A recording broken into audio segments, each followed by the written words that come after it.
This episode of Broken Bones and Bullshit is sponsored by Ozcan Rule.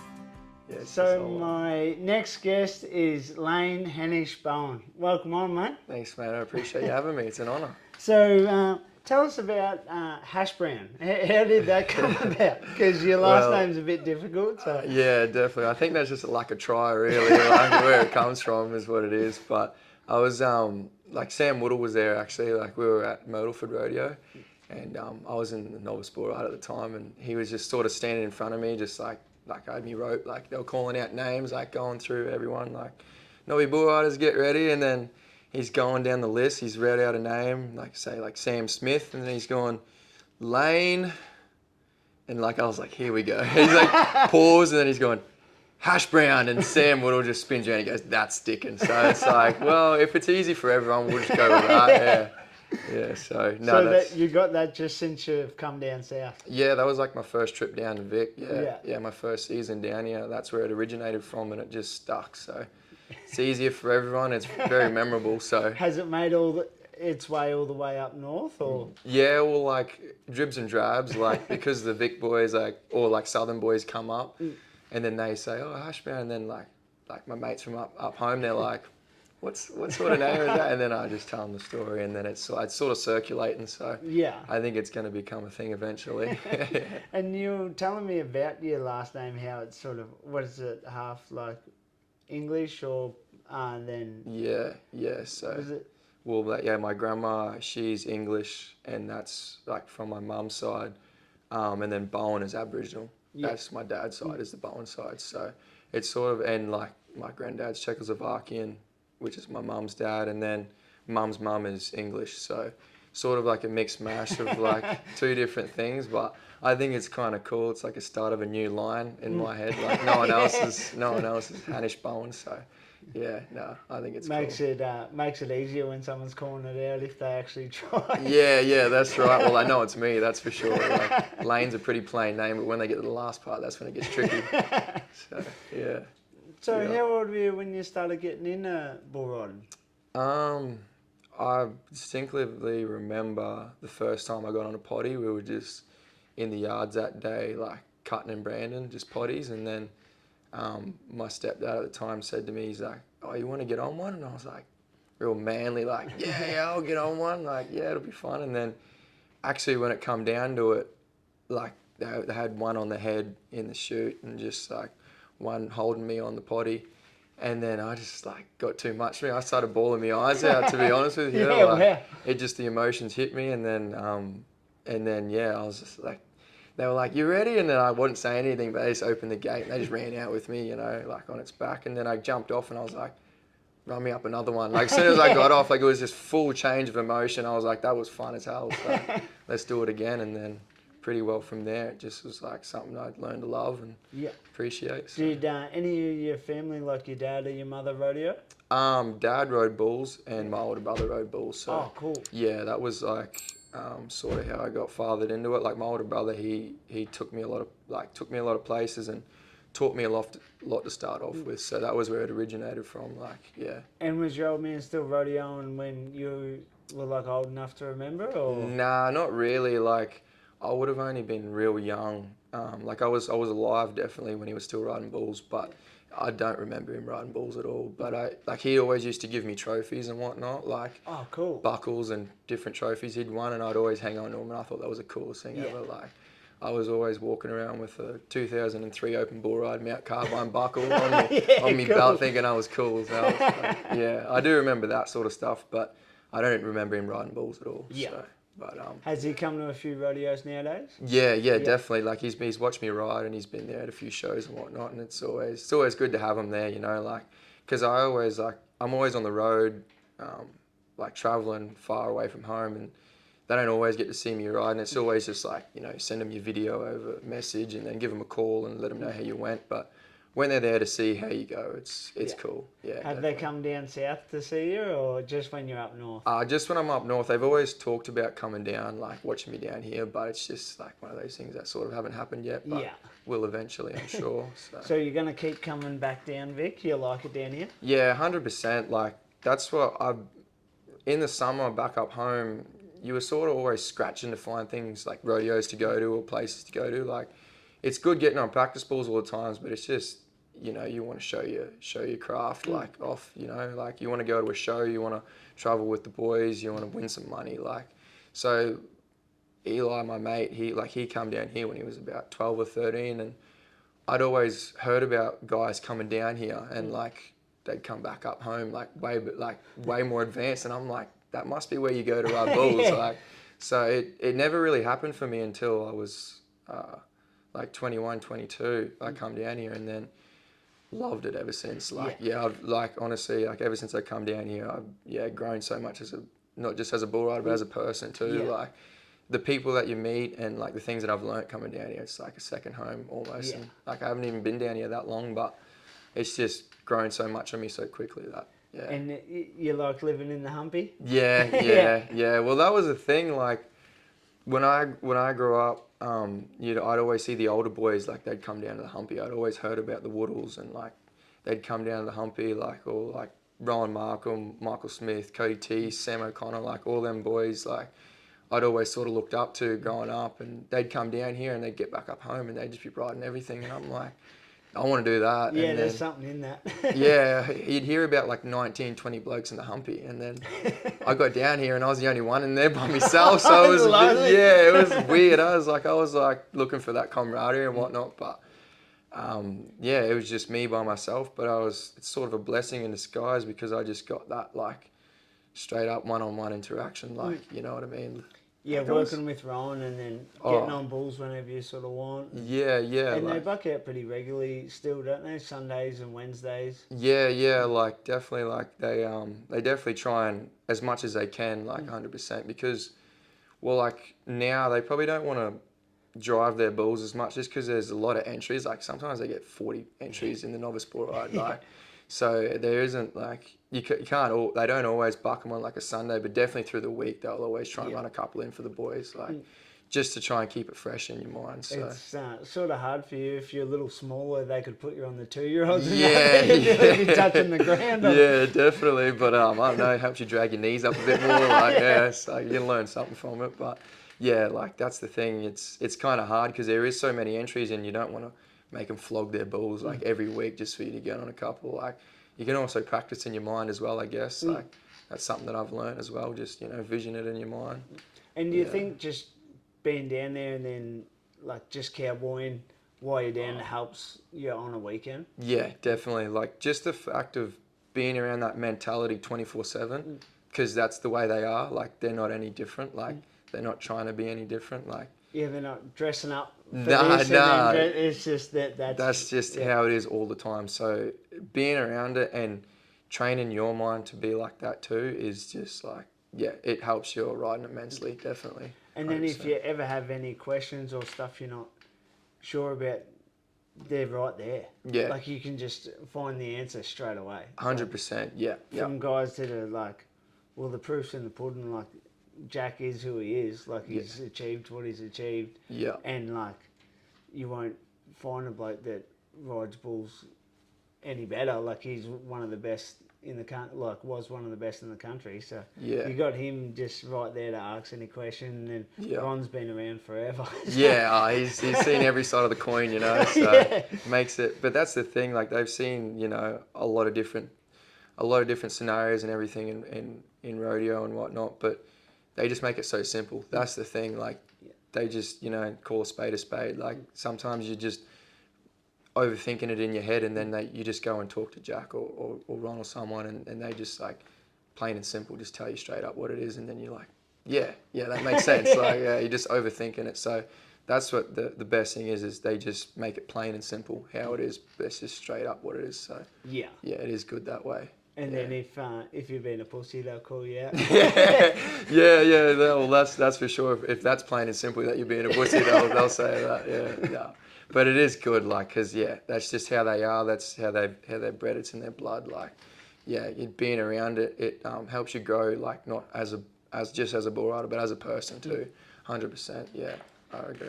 So what was your connection to get down to the Humpy? Did you know Sam and that before you come, or? I did meet Sam once before he come up for the finals. He come to Ty Finch's place to get on bulls just before the PBR finals. But it was actually my mate Eli B. He was the main connection to bring me down here and like meet everyone and like introduce me to everyone and whatnot. Because he come down when he was about, I don't know, 12 or 13 or something like that. And then, yeah, he just, like, we'd always planned to come down. One year we were going to drive straight to Wilmington, but there were bad bushfires that year. So we ended up going over to New Zealand instead. Oh, cool. Yeah, and that was cool. Was Dan and that over? Yeah, that was when Dan and Macaulay and like all them other boys were over there. That would have been a good trip. Well, that was the thing. We didn't even like, it wasn't planned or nothing. Like we were like, just rocked up and saw him over there and we're like, what are you doing over here? Yeah. Oh, then you just travelled together. Yeah, well, that was like, we didn't even really know that each other were going to be over there. Well, I didn't anyway. Like when I saw them boys over there, I was a bit surprised. And then it just, like we went over with a bronc rider, Jack Campbell, and we're just all good mates and we just all done the same rodeos. And then it was just like one of the funnest times I had over there, definitely. Meeting like all the Ward brothers and like the Ward family and whatnot. And yeah, like Johnny, like the Clay's dad and that, like they're just awesome people, like so welcoming. Like everyone was, you know, like over there, like because they knew we were Aussies, and they just like, oh, you got a place to stay, you boys know how to get there, like That's anything. Cool. It was just good, nice, friendly people. And they got a pretty good pen of bulls over there too. Yeah, definitely, 100%. They're big too. Oh, really? Yeah, definitely. It'd like, suit you. Yeah. You have plenty of leg to put in them. Yeah, that's right. Yeah, somewhere to put that extra length. Like, yeah, it was good, but like it was an eye opener because it was sort of like that stage. I was still young enough, like still only doing like I hadn't fully done my full year and like riding open bulls sort of thing. Like I was sort of doing it in dribs and drabs.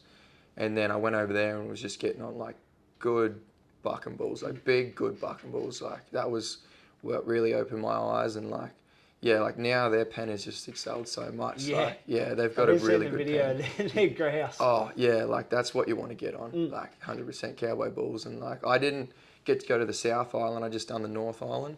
But yeah, I saw even some of the South Island like bulls, like they're not bad. I didn't get to experience it, but they look pretty good too. Yeah. So. Did you have much success while you were over there? No, not at all. No. Not at all. No, I think. Did you get one rope? Yeah, in the practice pen. Oh, cool. Yeah. Yeah. You still rode one. Yeah. I did no good over there. I don't know what it was. I struggled, but that just only like sort of blessing in disguise really, because that just only made me hungrier, you know, like. Yeah.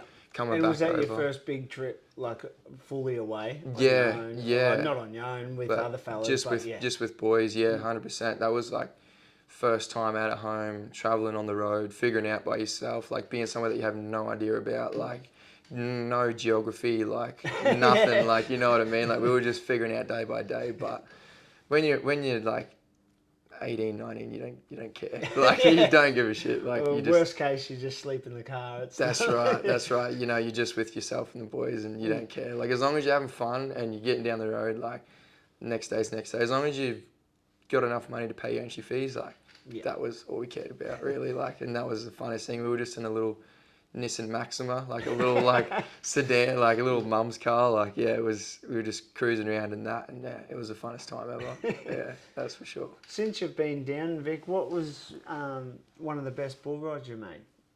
Yeah. It doesn't have to be the highest score, just whatever you sort of it felt the best and. Well, probably one that I could think of. Stitches. Yeah. Woodles. I rode. Was that at Buchan? Yeah. That felt pretty cool.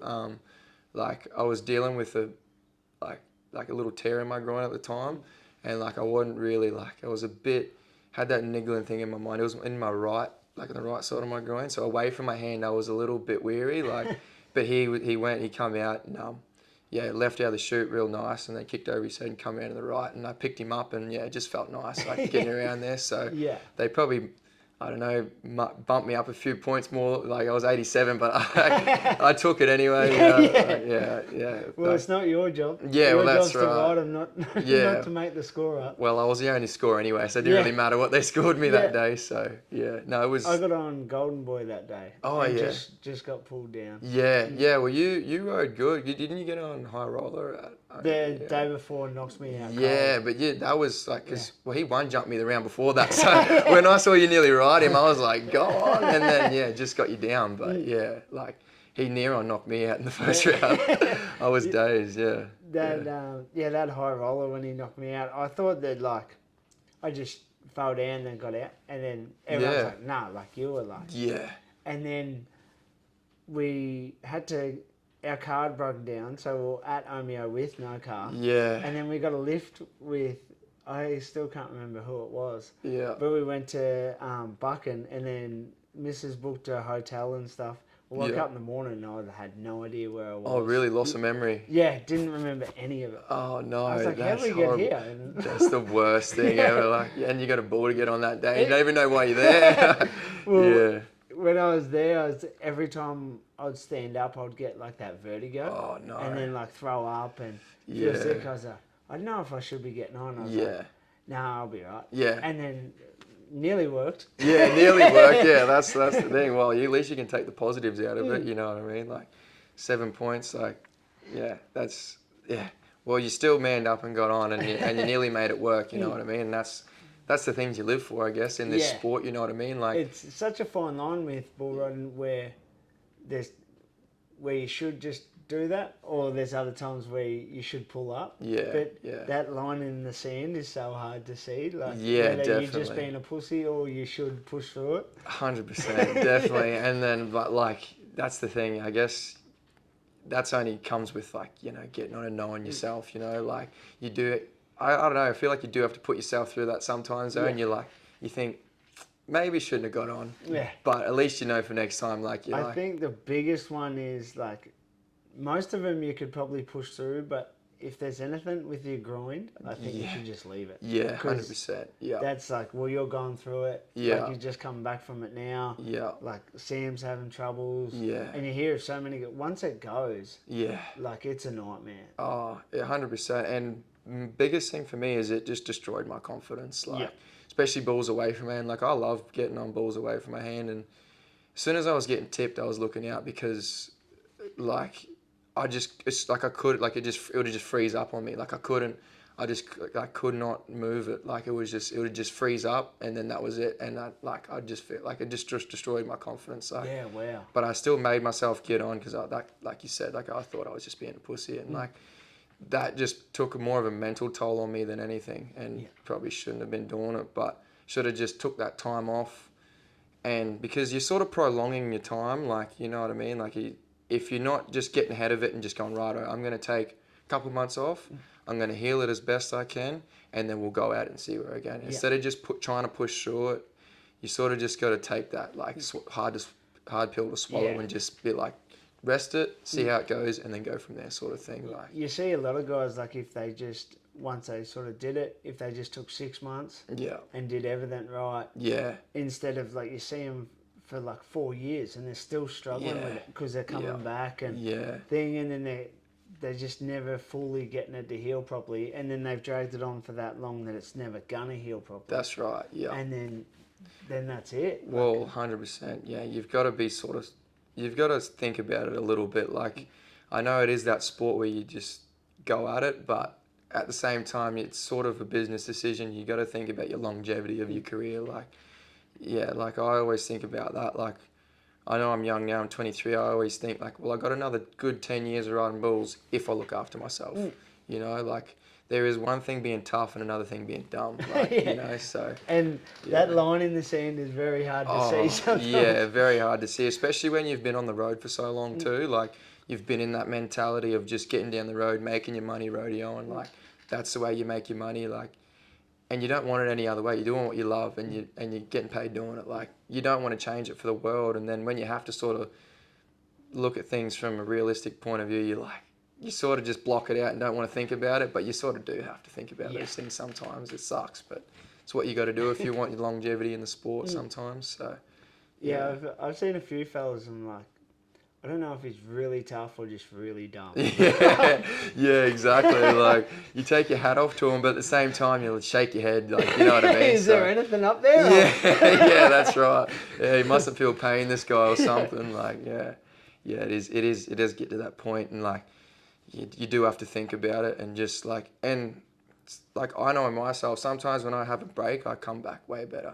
That hunger just builds over that time, and you just think about it 24/7, and you just think you're just going to eat it up as soon as you come back. And it works out good. Like, I find for myself anyway, like, that hunger builds over time, and I come back better than I was before. Yeah. Like, definitely. So, yeah, that's one thing to consider as well. Because if you're just constantly tired and sore, like, people can get sour on it. So maybe just having a spell and then come back even harder. Like. Definitely.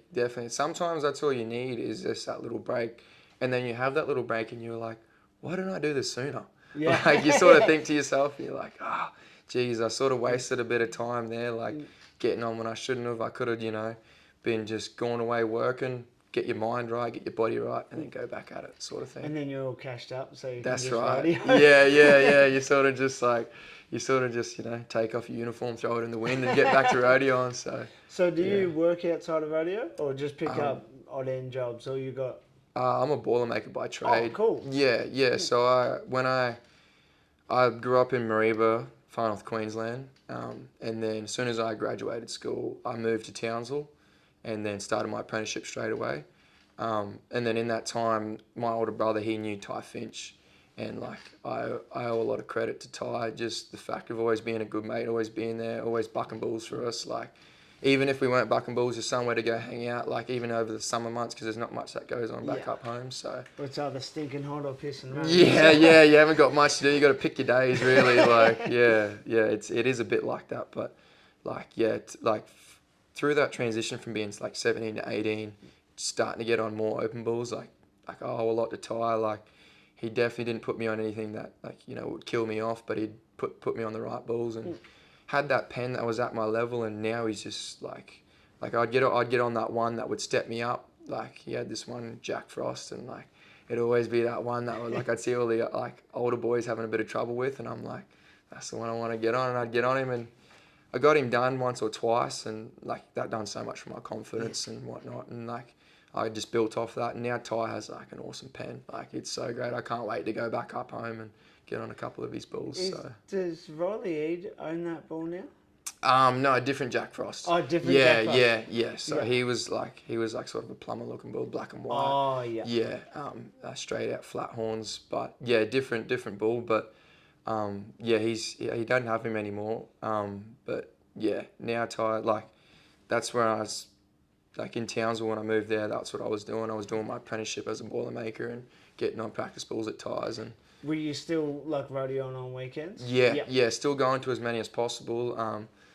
It's sort of hard to try and explain rodeo to people that don't rodeo. Like, so like trying to get weekends off and like, having to leave Thursday or some days, like they were like not liking it. But I just knew if I stuck it out for 4 years, as soon as I get signed off, like literally to the day I signed off, I told them I quit. I just went rodeoing. Like, yeah. That was when I first come down.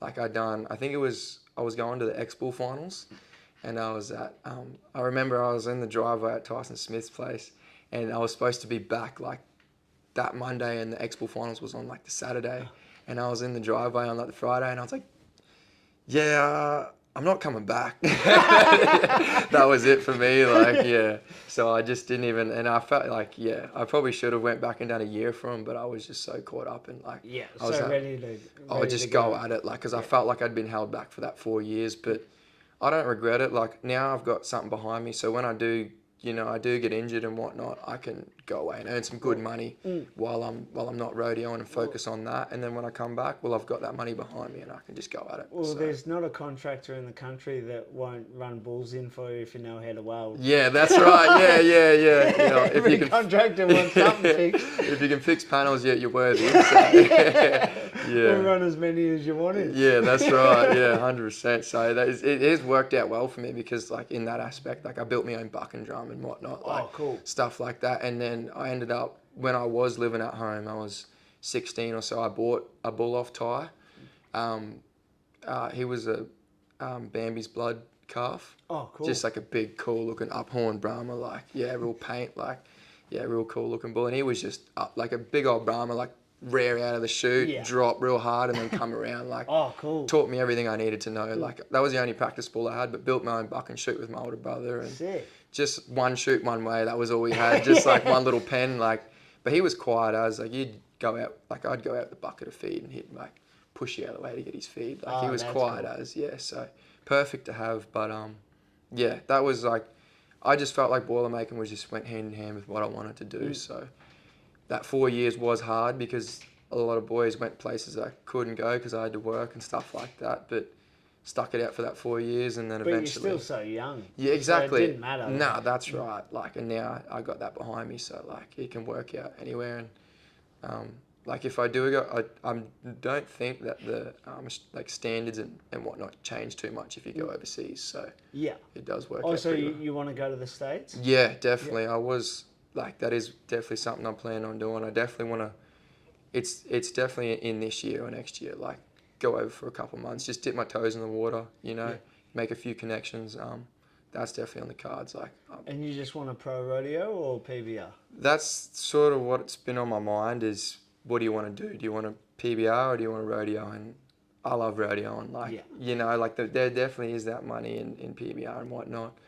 And if you want to be, like, the very best, that's, you know, where the best bull riders are. But I do love rodeo, and so I think that's where I'll start off for sure. And I seen they put up, like, all the top 15 in the PBR, what they earn, and then there's, for the guys coming in 6th and 7th, they're still making massive money, but in the PBR it drops off. It drops off a lot. Yeah, exactly. Like, that's the thing. Like, unless you're very consistent and riding your bulls, like, it's hard to make that consistent sort of money, like, because you're riding against the best every weekend, best bulls, best bull riders. Like, whereas rodeoing, you know, and it's just PBRs every weekend, whereas you're rodeoing flat out through the week, going to rodeos all the time, like amateur shows, you know, like, you name it. So, and I love just getting on bulls. Like, I love getting on bulls all the time. Like, yeah. Well, so in pro rodeo, like, you can get on 100 in a year. Yeah. Like, that's what the standard for a lot of guys, going to 100 rodeos. Yeah, definitely. Yeah. So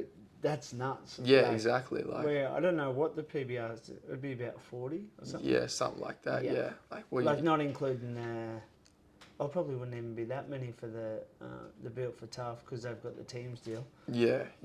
It'd be, but yeah, it still doesn't match up. Like, yeah. And the difference is, you can't sleep in a swag because you're in New York. Yeah, exactly. Or, like, something. Yeah. Like, So if you got no money, When, like, with that, it's not just getting to the event. It's the cost of normally having to fly. Yeah. And then because you could be from LA to New York, like, you're not going to do that drive for one PBR. No, you're going to have your eyes hanging out of your head getting on your next bull. Like, you just don't want to be doing that. So you got to fly, and then you got to book accommodation because there's no way you can stay. So 100%. Like, yeah. And getting over there, especially if you're from Australia, wouldn't you want to just drive and see the country? Like, exactly. You get to rodeo and you're going to all these. Because every airports become the same after you've been in enough. Like, every city's the same. Exactly. Like, like, when I've been in the middle of Dallas, doesn't feel any different in the middle of Melbourne. Yeah, exactly. Like, it's just same sort of shit, like 7-Elevens. Yeah, there's some form of that. And just real multicultural, and it's all the same. 100%. All cities are the same. Once the novelty wears off, it's just... all the lights. Yeah, exactly. It drags out and gets pretty boring after a while, you know, and you're just like, I just want to go out where I can't see anyone, just cows in the paddock. Like, that's what I get, like, especially when you spend too much time around just noise and people. You're just like, I just want to sit in a quiet paddock with some cows or some bulls. Like, just go scratch up on, like, an old horse or an old bull or something. Like, Down at the Humpy, you'd get woken up from bulls just bellowing. Yeah, definitely. Well, they got a donkey there at the moment, and it really gives the bulls a run for its money, just singing out, like, yeah. Oh, really? They're noisy? Oh, hell yeah. I didn't know Oh, that. so noisy. They got the worst screech. Like, I didn't even know it myself until I heard it. Like, but then you got koalas and whatnot. They got a weird grunt. Like, I'm from Queensland, so I don't really, like, see koalas, and it was funny, as one of my mates, like, Alan Gilbo, he's only been up north. Like, he only knows boars and like dingoes and that. Like, he doesn't know, like, koalas. And it was funny. There was a koala going off one night, and he goes, "Hey Lane, there's a wild boar outside." And I'm like, "That's a koala, bro. Like, that's not a wild boar." He's getting his knife out. Yeah, he's trying to round the dogs up, go out for a hunt. But it's awesome because you look out the back of the Humpy, and it's just, you got the blue gums, you got a couple of sheep, you got a couple of cows walking around, so it's just cool. It's a beautiful part of the world down there. Oh, I couldn't believe it the first time I saw it. And, like, some mornings you wake up and, like, the sun's just coming up, and through the kitchen window you can see the fog in the valley and the sun's coming. It's just, like, nice, so surreal. Like, It'd be totally different country to where you're from, wouldn't it? Yeah, definitely. Like, back up home you get at least 300 sunny days a year. Like, it's just bright sun all the time. Like, probably the lowest it gets down to is like 9 degrees, and that's like regular for guys down here. Like, so it doesn't even get that cold. But it's good in the winter up home. Like, the winter up home's awesome. Like, sunny all the time, good weather. Like, you always want to be outside. Doing half and half is the go, eh? Yeah, I've never got a bad season in like 4 years. Like, I come down here and I enjoy it, and then everyone's like, "Oh, it's getting a bit cold." And I'm like, "Yeah, I'm gonna head off." Catches. Yeah, go back up home for the winter and then do all the shows up home. So you never owned a jacket? Nah, not a real thick one either. No, it's been good, but so that's what I like doing, is just rodeoing.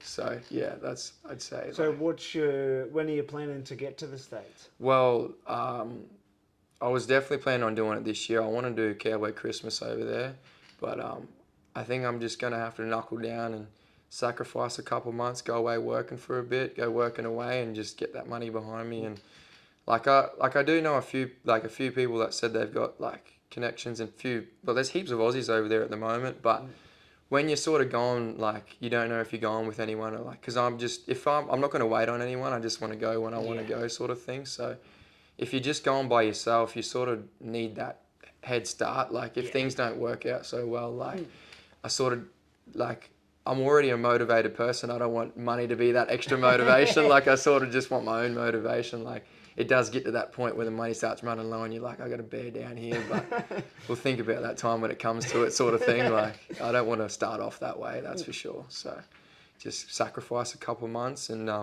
get the body and mind feeling good, and then just head straight over. So. Did you have any goals you wanted to achieve in Australia before you went to the States, or you're pretty ready to go now? Yeah, I'm pretty ready to go, like, because I don't plan on going forever when I go over there. I plan on just dipping my toes in the water, going for a couple months, and then, like, my plan is just to learn and see as much as I can over there, and then sort of bring that back. I definitely want to win an Australian title, so like, that's definitely, I want to go over there and just add more tools to my tool bag, and then just come back over like real sharp. So that is the plan, just to go over there and just be a sponge, like, just eat up everything while I'm over there. And then, like, the bulls are different and whatnot, but there still is so much, like, I don't know. Like, I'm still so young, like, I can learn so much over there. So it's just going over there, going over green, like, still, like, not knowing anything, not knowing anyone. And then when I do eventually plan to go over, then I've sort of got a platform to go back over with, so.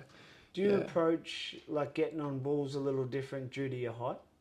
Is there any things you do different to, say, like a Sam Woodall? Yeah. Or it's all pretty similar? Well, you just knee up more? Yeah, really, like, I don't try and put too much thought into that, really, because I feel like if I do, then I'm sort of counting myself out, sort of thing. Like, obviously, when I do get on different sort of built bulls and shorter bulls and whatnot, I'm sort of like, I might run my rope back a little bit more, or like, I just keep in mind, like, in the back of my mind, keep your knees up on this thing, don't let your legs drop, because then I get top heavy. So it has been something I've had to definitely battle, like, growing up, because getting on junior, like, I've been tall for quite some time. So getting on junior bulls and whatnot was sort of a struggle. Like you're gonna get on something I can nearly wrap my legs around. Like I did struggle with that. But after doing it for some time, I've just learned to not think about that and just focus on what I have to do, not what I don't have to do, sort of thing. Yeah. So yeah, it does, like, it can hinder you if you let it, sort of thing. But I try not to. So yeah, definitely. So how tall are you? I'd like to say 6'2". So 60. yeah, just Tall being as fuck. just to be sure. Like I probably might be a little bit taller, but 6'2" to be sure. So You look yeah. taller because you're so skinny. Yeah, exactly. Yeah, I look like a string bean. Yeah, it doesn't help me as much, but I'd hate to, like, not that I am gonna widen out, but I'd hate to because I'd be way too heavy then. So I sort of like the weight I'm at.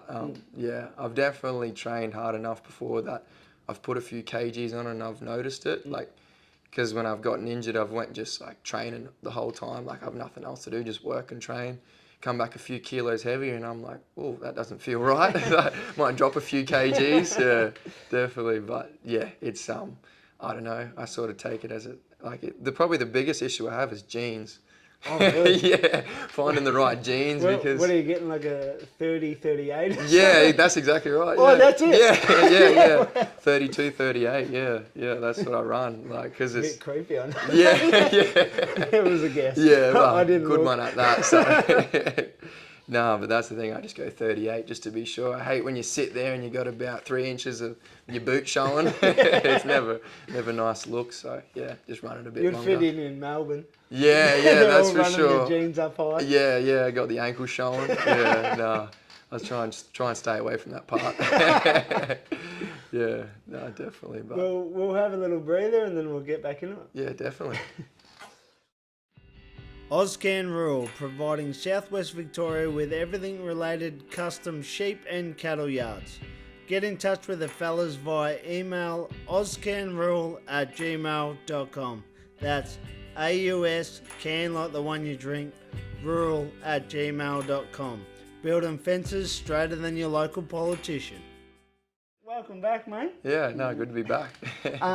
So how do you come back from injury? Like, what's your sort of steps, like, when you're getting back on bulls? How do you... So basically, like, when I have my injury, obviously, and whatnot, and then I just have time away from it. Just, you got to heal. You got to have your time away from it. I don't get straight back into rehab unless I can. Like, unless it's something I can get straight back into rehab, and I just have my time away. Like, have a breather, like just get away from it for a little minute and then straight back into rehab and training. And just mental training is a big one for me. Just visualizing, like coming back, riding everything, like just going back and watching videos. Like that's a big thing. Like, do you get into like that psycho-cybernetics and books like that, or you've always just... Yeah, definitely. I definitely like delve into that a bit. Like a lot of, I don't know, because you get to a certain stage when everyone knows how to ride a bull, and then from there you don't need to be taught anymore. Like if you try and get taught any more things on how to ride a bull, you're just in your head sort of thing. So like you get to a certain level where everyone knows how to ride a bull. I delve into the mental sides of things and make yourself as mentally sharp as possible. Like visualizing riding bulls, visualizing winning, like all that sort of things. Like making collages, like video compilations of your good bull rides and whatnot. And then just watching back through that. Yeah, watching them all the time and just watching bull riding flat out, like just and like getting like a vision board or something, like getting photos of the buckles you want to win, rodeos you want to win, bulls you want to ride, even maybe you want to win a car, like something like that. Like just first thing you wake up, that's that vision board that you see. Or on your phone as a screensaver or something, like as a buckle, like something like that you're seeing all the time, reminding yourself of what you want to win. Yeah, I see a lot of guys will have like themselves in perfect position as their screensaver. Yeah. So then every time they're looking at their phone, they're seeing themselves in the position they need to be. Yeah, definitely. Like that's sort of what I sort of delve into. Like I just try and as soon as I can get back to rehabbing, I get it off my mind, get it out of my system for like a little bit, and then straight back into rehab and training, getting your body right. Because I feel like for me personally, when I'm training, that is also fixing my mind as well. Like getting the confidence back in yourself that you can do those sorts of things with your body. So doing that, and then visualizing is a big thing. 100%. Yeah. Yeah, I found that with training, like, you'd go in with so much confidence because you knew how much work you'd done. Yeah, definitely. You got confidence from that. Yeah. That's so like you knew your body was in shape. You knew you're not going to gas out. No, 100%. Like you covered all your bases. Yeah. And the easiest part was the fight. Yeah, that's exactly right. Because the hard part's training for months. Yeah, exactly. Yeah, that's right. Now the rest is easy. Like, yeah. Then when you only have to fight for 10 minutes or whatever, like that's the best bit of it. Yeah, 100%. Like, you've done 1,000 hours to get to that. Yeah, exactly. It's sort of like a weight off the shoulders. Like, it's sort of like that weight release. Like you put that in your mind and you get hungry and you're like, I don't know, I feel like a fear is a big thing as well. Like you don't want to get beaten. Like I don't want to do shit. Like that's in the back of your mind, and you use that. I use that as motivation. Is like I don't want to buck off. Like I don't want to lose. Like I want to beat this bull. Like you might have like a bull that's in your mind that's bucked you off every time you've gotten on it, and you're like, when I get back and next time I get on that bull, I'm gonna smash it. Like you've put in that work, that 1,000 hours, 10,000 hours, like you said, and. Yeah, that's a big thing for me, and that's how I get my confidence back without even getting back on a bull, is putting that in that body work and then working on your mind. Like it sort of rolls in one and hand in hand. So yeah, that's why I see a lot of like junior guys and even like novice guys that are new into it. They've been riding 6 months and they're worried that stuff isn't happening. Yeah, it's like, mate, it's just time. Yeah, like the more you stress over it, the worse you're going to get. Yeah. Like just keep getting on bulls. Like take advice where you can. Yeah. But don't overthink it. Keep training, and you got to put in like a solid 4 years till you expect any sort of result. Exactly right. How are you supposed to learn off 3 seconds? You know what I mean? Yeah. Like, and that's what it is. Sometimes when you get on, like when you first start out, you get on a bull, you're only on it for 2 or 3 seconds. It's hard to learn something in 2 or 3 seconds. Like, but you add that 2 or 3 seconds up 10 times in 1 week. You know what I mean? You got 30 seconds where you can actually like dissect it and break it down and like see where you can do better. Yeah, just get that good bit from each. Yeah, because there's always every little bit there'll be one piece that if you like, even guys that are starting out at home, I'm like, don't even worry about riding it. I just want you to start it. Yeah. Like when they're getting left behind that first jump. Yeah. So if you can meet that first kick in good position, it doesn't matter about the rest. Let's just start from step one. Yeah. Because if you're not meeting that first kick, you're never going to ride them, because chasing them for 8 seconds is nearly impossible. That's exactly right. It's hard enough to finish them when you're strung out at 7. Yeah. Let alone strung out at 1. Yeah, exactly. You're getting on a bloody 800, 900 kilo bull. You're already at a disadvantage. You don't want to make yourself like even more at a disadvantage. So yeah, that's right. Like you want to, like biggest thing is like leaving with them, got that weight on your legs, got your like right seat on them. So that's the biggest thing, is just leaving with them, and then you can just go from there. And what level of bulls would you get on when you're coming back from injury? Honestly, personally for me, I just get on a nice jump kicker with no power. Like just like a young 2-year-old, 3-year-old.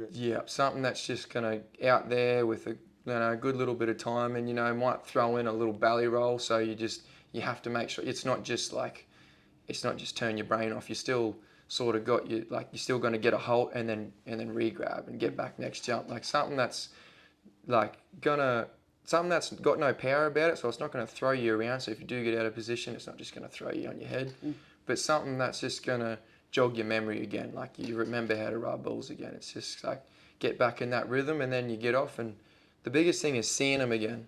Like you might go through 2 or 3 bulls where you go black, and then like that 3rd or 4th one, bang, you're back to seeing them, and like your body's reacting, not thinking about it. So that's the biggest thing, I reckon, is getting on something that's a bit softer.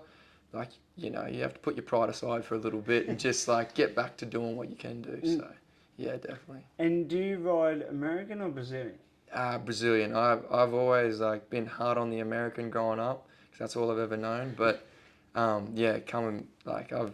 converted now to a full Brazilian, and I love it. Like I don't really care what anyone says. It suits me. Like I know, like the old saying is you can ride them with baling twine if you're sitting in the right spot, definitely. But Soon as I switched over, I never looked back. Like it's just felt so good ever since then, and I just went with that. And how did you switch over? Like being against it? Like what made you change your mind? Well, I had one mate that was at me for a while. He's like, you need a Brazilian, and I was like, nah, I'm just, I like American. I like it pulled tight on my hand, and like I like it tight as possible. I want to be locked in there, tuck the pinky if you have to. But then like he was just sort of like a novice rider, whatnot. But then someone who I really respect, Will Purcell, he stayed at my house for about a month when the Northern Run was going on. And he was up home. He just stayed in our house. He was living with me and Eli B. We just had a little 2-bedroom apartment, just like a nice little shack, and it was just bull ropes and bull riding 24/7. Like I was at work and it was like I had a wife and kid at home. I couldn't wait to get back and just like sit on the couch and just like that was just all that was on the TV, all we spoke about. Like we'd just cook up a mad feed and just sit down and just talk about bull riding, bull ropes flat out. And he actually got me to order my first Brazilian bull rope that was made in Brazil. So it was like a full Brazilian spec bull rope, and I was a bit iffy. I was like, oh, that rise is a bit high and that handle's a bit stiff, but we'll give it a go. Like, I was a bit weary when I first tried it, but that opened the door for me, and I've never looked back ever since then. Like I really cherished that time that we had in that month. Like, I always think back about it, and that was like just the best time. Like you think about like talking and doing what you want all the time, just with like 3 other good blokes. Like that was like so good. Like Dave Chidge is another young fellow that travelled with Will. He was there. He stayed with us in the house, and we'd go out to tie finches and get on bulls through the week, and then come home and we'd all put our rides up on the TV and dissect it, break it down, and then talk about like what we did right. Like, we never ever, no negativity at all. Like it was just positive all the time. Like never really ever talked about what we did wrong. And I was a sponge the whole time. Like while he was there, he's like one of the best people I've ever met, and just like so easy to talk to. Like, and that's a good point that you made. You think that that's another good advice for young fellas riding, that don't keep talking about what you did wrong. Yeah. Like talk about what you did right. Yeah, definitely. And then build off that. 100%. Instead of like, because it's one of the most common questions that you'd get, like someone come up, oh, what did I do wrong? Yeah, that's what they all ask is, what did I do wrong? And it's coming from a good place where they're saying it because they want to get better. 100%. But what did I do right? And they focus on, you met that first kick, and then you made that first corner. 100%. Like, focus on that bit. Yeah, like, definitely. And then what you did that first corner, do it the second corner and third corner, and again, and then build off that. Yeah, that's the thing. Like, and even guys, like they can, like where things are clicking for them, and they can go out and make a picture perfect bull ride, and they'll come back and be like, what did I do? What can I do better? It's like nothing, man. Like you just rode the piss out of that thing. Like, go home, watch that bull ride over and over again. Who cares if you let your foot kick back behind you? But the thing is that you slammed it back down and you kept going on with it. Like, that's the positive that you take away from it. Don't worry about the fact that you let it get there. It's the fact that you got it back there. Like, that's the thing. Like, like you said, like it does come from a good place. It is good to see they're just hungry, want to get better, but it can hinder you if you're just focusing on the negatives and not the positives. Yeah, that's probably a good thing, like good advice for them to sort of just switch your mind. Like, you are trying to do the right thing, and we know it's coming from a good place. But just flip it on its head, and then it's probably going to help you in the long run. 100%. Like, I even know myself. I've done it myself plenty of times.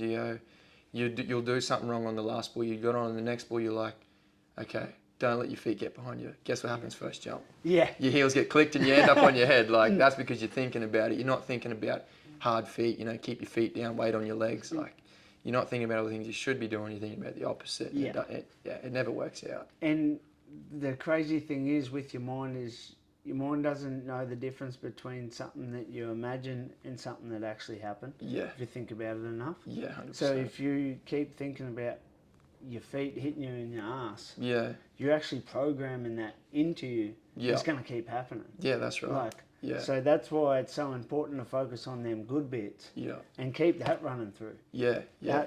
That first corner that you made. Yeah. And like have that vision in your head. Yeah. Yeah. All the time, because like, oh fuck, I just keep having, and I know myself, like always had big hunch in me back, always getting small. Yeah. And then I'm nearly imagining that position all the time because I'm trying to correct it, but I was actually just programming it in even worse because I was focusing on it so much. Yeah, definitely.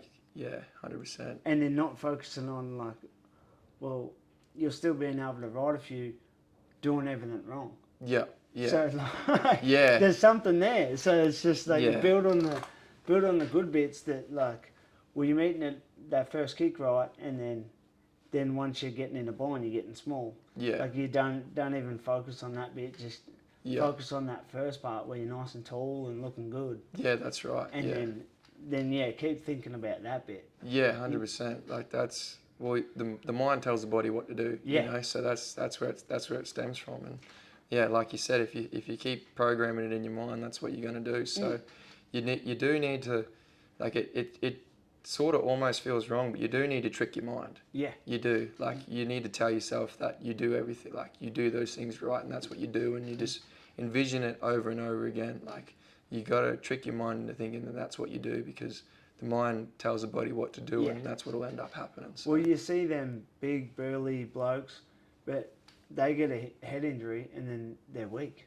Yeah. The body's still strong, but if their mind's not right, then it's everything goes. Yeah, that's right. Yeah. So, like as soon as you'll see people like even in I watch fights that where they should never lose, but then old mate quits. Yeah. And then he just gets beaten by someone he shouldn't. Yeah, that's right. But like it's because his mind let him. Yeah, exactly. Yeah, 100%. Like I even notice when you're running, like you start focusing on being sore and that, and then if you just change your mind, no, I feel good. And like that's what I would, because we used to run like, we'd want to do 40 Ks a week. Yeah, right. Like that was like minimum, like just road work, not including all the other training. Yeah. So you're always sore. Yeah. And then, but I'd run and I'd start like thinking I'm sore, and then I'm like, no, I feel good. Yeah. And then the run got so much easier because it just kept saying that, no, I feel good. Yeah, I feel exactly. Good. Yeah, definitely. And then it's easy. So it's that simple. Like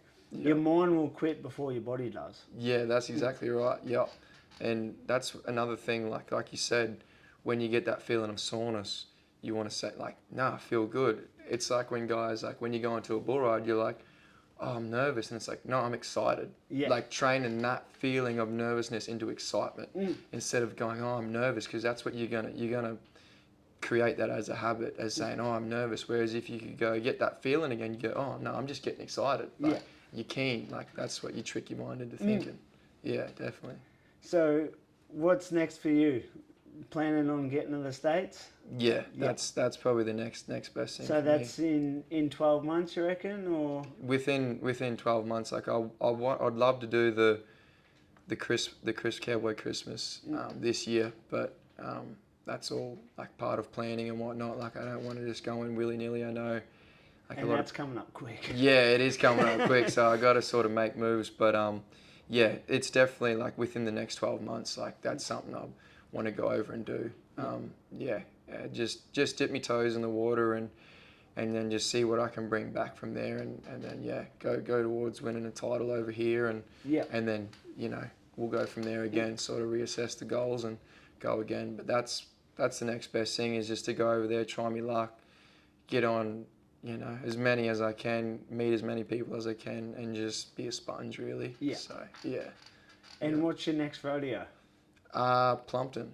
Oh, for cool. the RSA show, that's coming up. So I'll do that one. It's another Woodle show. So I'll do that. I'd say it'd be another good pen of bulls. So it'd be some fun, that's for sure. Is there a bull that you still haven't drawn yet at the Woodles? There's a few actually. Yeah. Like there's Storm Boy. Like it's a young bull come through in the open pen. I haven't gotten on it. Have you been on Cookie Monster?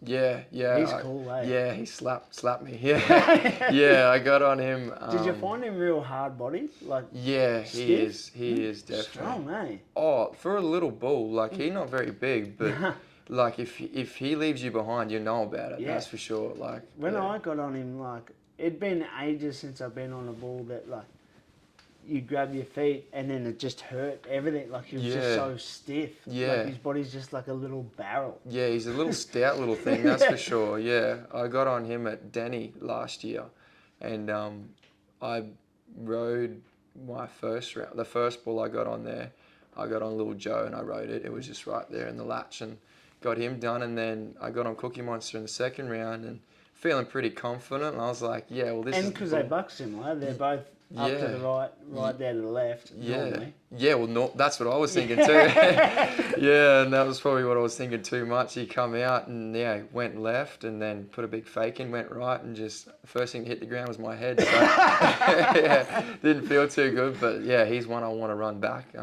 Yeah, he's cool, but Storm Boy's one definitely that I haven't gotten on, but he's one on the list. But I've definitely got a thing out for High Roller. He's like one that like I've gotten on I think 2 or 3 times now, and he's got me down. So I want to run it back and get him done because he's definitely a cool buck and bull. Yeah. Like I'd feel confident after I ride him. For Yeah, sure. he's a cool dude, eh? Yeah, definitely. So. Yeah, no, we'll see what the draws come out next weekend, and hopefully I draw one of them. So, yeah, run me Draw back. both of them? Yeah, oh, that could even better, even better. Yeah, so I could only hope. So, yeah. Well, it's been an absolute pleasure, and thanks for taking the time, and look forward to seeing you down the road. Yeah, no, appreciate it. Thank you. It's an honour. Cheers, brother. Cheers, mate.